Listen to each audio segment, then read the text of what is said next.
September 15th, 1979, 7:30 p.m. Jeffrey's restaurant, Malibu. Harrison Ford walked into the private dining room expecting to meet his friend and fellow actor James Caan for dinner. What he found instead was Marlon Brando sitting alone at a corner table, studying him with the intensity of a predator sizing up his prey. Harrison stopped dead in his tracks, confused and slightly unnerved. He hadn't spoken to Brando in over a year, and they had never been particularly close. "Hello, Harrison," Brando said in that unmistakable voice, gesturing to the chair across from him. "Please, sit down. We have a lot to talk about." What happened in the next 3 hours would become the most important conversation of Harrison Ford's life, a masterclass in the psychology of fame delivered by the greatest actor of his generation, and a warning about the price of superstardom that would save Harrison from the demons that had consumed Brando himself. But to understand why Marlon Brando felt compelled to arrange this secret meeting, you need to understand what he was seeing when he looked at Harrison Ford in September 1979. Harrison was 37 years old and at the absolute peak of his early success. Star Wars had made him a global icon. More movies were being offered to him than he could possibly make. Magazine covers, television interviews, and screaming fans followed him everywhere he went. From the outside, Harrison Ford was living the Hollywood dream. But Brando, who had been watching Harrison's career carefully, recognized something that terrified him. Harrison was making the same mistakes Brando had made 30 years earlier, and those mistakes had nearly destroyed Brando's life. "I lied to get you here," Brando said, as Harrison reluctantly took his seat. "James doesn't know about this meeting. I asked him to invite you, then told him I'd handle it from there. I needed to talk to you alone, without agents or managers or studio executives listening in." Harrison was still confused, and frankly a little annoyed. "Marlon, what's this about? If you wanted to have dinner, you could have just called me directly." Brando leaned back in his chair, his legendary presence filling the small room. Even at 55, overweight and past his prime, there was something magnetic about him that commanded attention. When Marlon Brando spoke, you listened, whether you wanted to or not. "Harrison," Brando said slowly, "I've been watching your career. I've been watching how you handle success, how you deal with fame, how you interact with the press and the fans and the system, and I'm seeing a young man who's about to make the same catastrophic mistakes I made when I was your age." The statement hung in the air like smoke.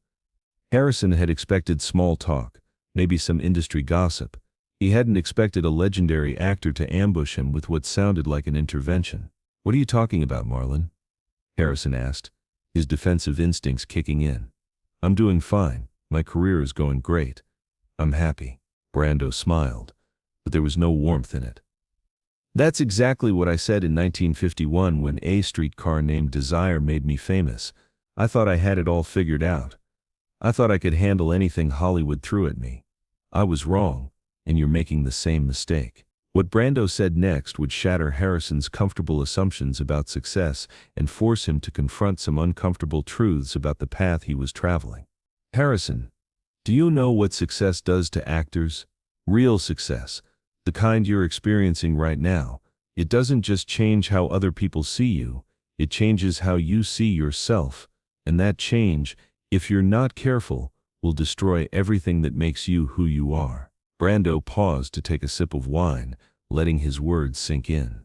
Harrison sat in silence, unsure how to respond. He had come to dinner expecting casual conversation, not a philosophical discourse on the nature of fame. "When I was your age," Brando continued, "I thought success meant I was special. I thought it meant I was better than other people. I thought it meant I deserved special treatment, special consideration, special rules. And Hollywood was more than happy to give me all of that, as long as I gave them what they wanted in return. But here's what they don't tell you, Harrison. Success in Hollywood isn't just about talent or hard work or even luck.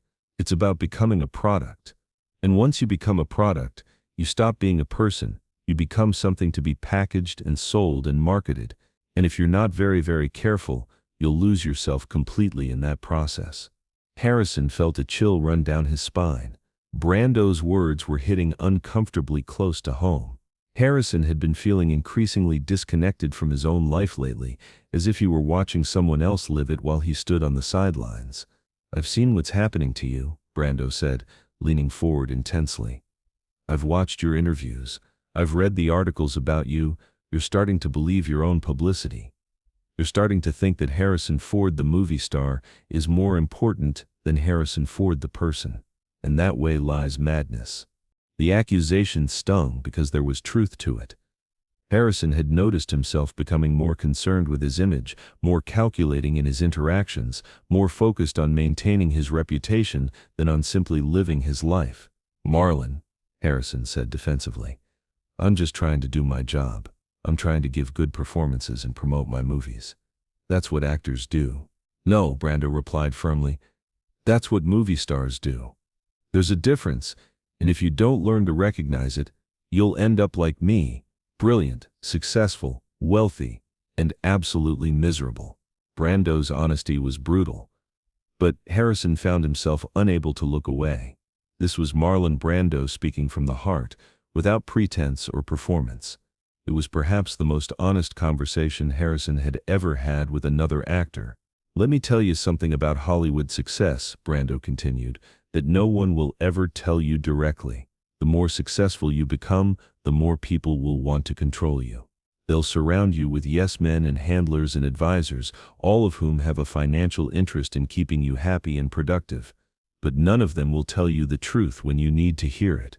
Harrison was beginning to understand why Brando had arranged this meeting.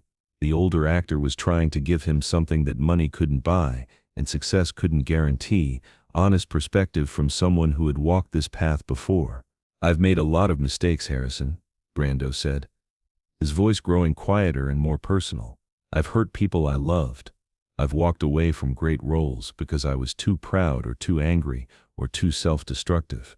I've let success turn me into someone I don't particularly like. And I did it all because I thought being Marlon Brando the legend was more important than being Marlon Brando the human being." The confession was devastating in its simplicity. Here was one of the greatest actors who ever lived admitting that his success had cost him his humanity. Harrison felt the weight of that revelation settling on his shoulders like a heavy coat. "Why are you telling me this?" Harrison asked.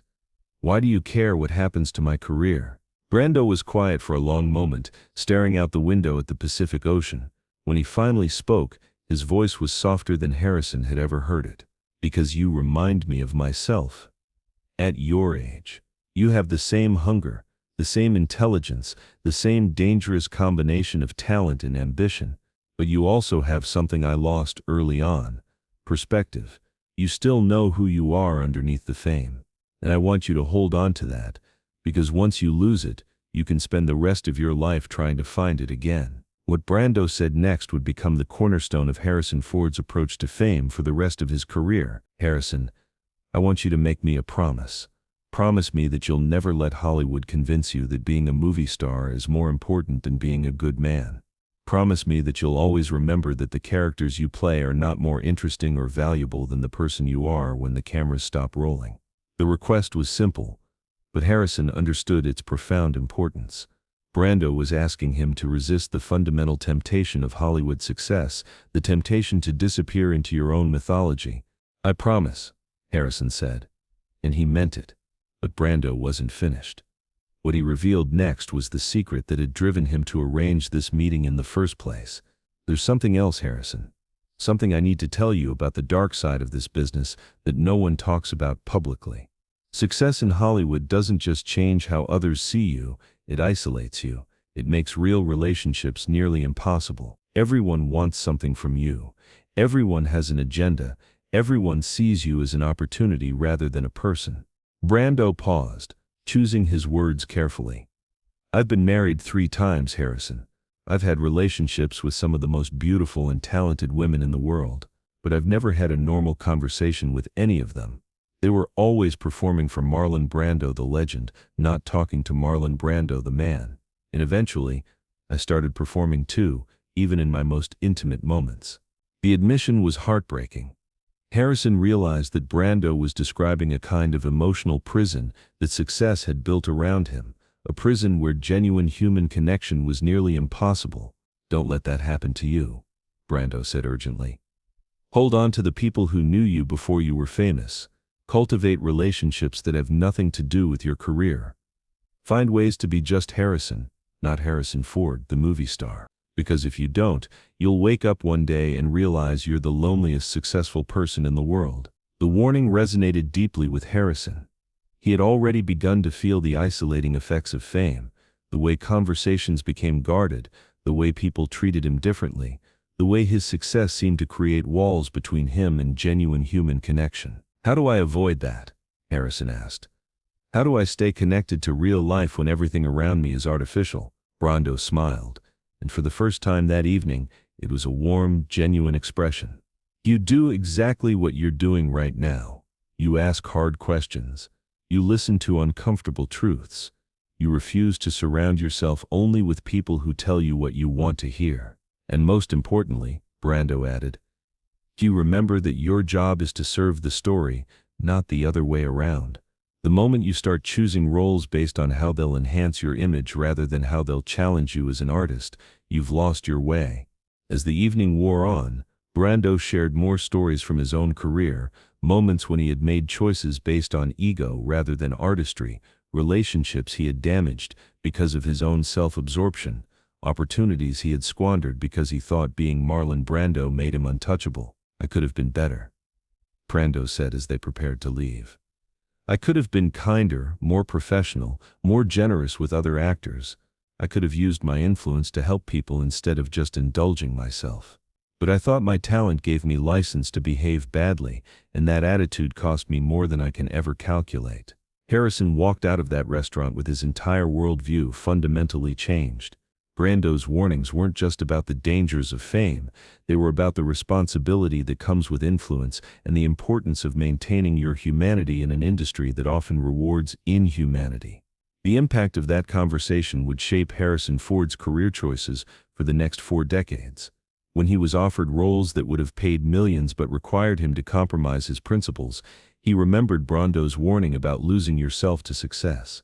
When he was tempted to isolate himself from friends and family because of the pressures of fame, he remembered Brando's description of emotional prison. Most importantly, when Hollywood tried to convince him that being Harrison Ford, the movie star, was more important than being Harrison Ford the person, he remembered his promise to a broken legend who had sacrificed his humanity on the altar of success. Harrison Ford's later reputation for being private, professional, and remarkably grounded for a major movie star can be traced directly back to that evening in Malibu.